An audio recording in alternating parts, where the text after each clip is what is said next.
Alors, grande 3, géométrie du plan et de l'espace.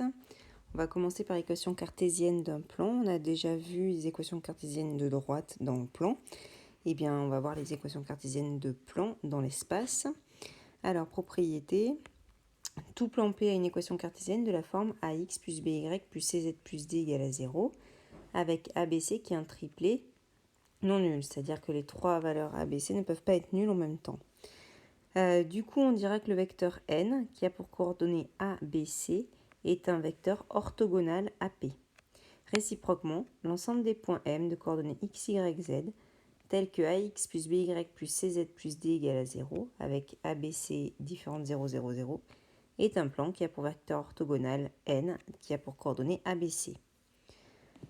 Un plan va partager l'espace en deux demi-espaces que l'on pourrait caractériser par les inéquations suivantes, soit AX plus BY plus CZ plus D supérieur ou égal à 0 et AX plus BY plus CZ plus D inférieur ou égal à 0. En fait, en d'autres termes, quand vous avez travaillé sur les équations cartésiennes de droite dans le plan, vous aviez une droite qui était caractérisée par un vecteur directeur et un point. Et bien là, pour caractériser un plan, on peut utiliser 3 points, mais on peut aussi utiliser un vecteur normal au plan, c'est un vecteur qui est orthogonal au plan, et un point. Par exemple, x égale 0 est une équation du plan de vecteur normal i de coordonnées 1, 0, 0 et qui passe par l'origine O. Autre exemple, x plus y moins 5 égale 0 est une équation du plan de vecteur normal 1, 1, 0 et qui va passer par le point A de coordonnées 0, 5, 1. La question qu'on peut se poser, c'est comment déterminer un point. En fait, il suffit de déterminer des valeurs de x, y et z telles que ces coordonnées vérifient l'équation du plan. Donc là, ici, le point A de coordonnées 0, 5, 1 a bien ces coordonnées qui vont vérifier l'équation du plan.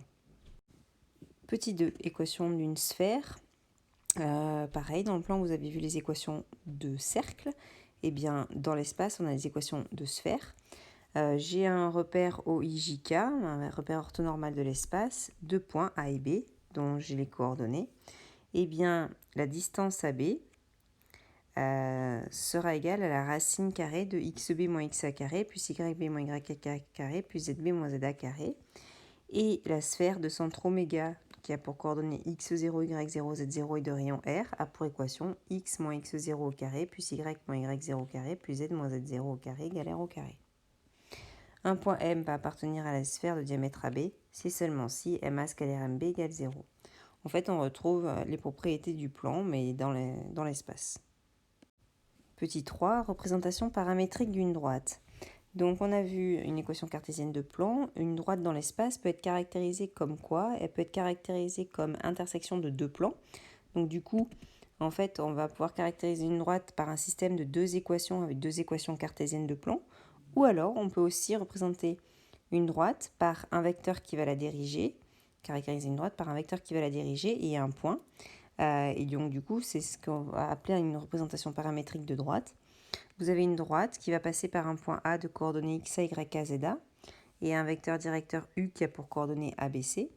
Eh bien, un point M appartiendra à cette droite à partir du moment où ces coordonnées x, y, z vont vérifier xa plus ka, yk plus kb, za plus kc avec k qui appartient à R. En fait, ce système-là est appelé système d'équation paramétrique de la droite D. Et réciproquement, un tel système définit une droite. Donc, je vous ai mis la démonstration. K étant un paramètre, K étant réel. Deux exemples pour finir cette partie-là. Vous avez deux points, A et B. Je vous demande de donner une représentation paramétrique de la droite AB. Donc, il me faut un point de cette droite et un vecteur qui va la diriger. Donc, je peux prendre par exemple le vecteur AB. Ce vecteur AB a pour coordonnées moins 3, moins 2, moins 4. Je prends un point, donc par exemple le point A, et du coup, une représentation paramétrique de ma droite AB sera ce système-là, x, y, z, avec x qui sera égal à xa, c'est-à-dire 1, moins 3 fois k, y 2 moins 2k et z 3 moins 4k.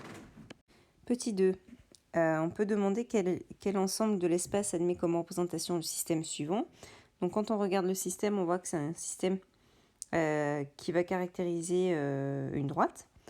Du coup, il reste à déterminer quelle est cette droite. Alors, je prends les coefficients devant petit t, donc devant mon paramètre. Ici, j'ai 1, moins 3 et 1 demi.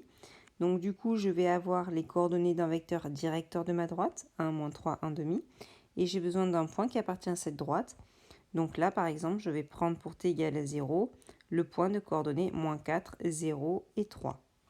D'où le point A que j'ai donné. Donc en fait, ce système-là caractérise la droite D qui passe par le point A et dont le vecteur directeur est le vecteur U. Bien évidemment, on peut trouver d'autres points qui appartiennent à la droite et d'autres vecteurs directeurs.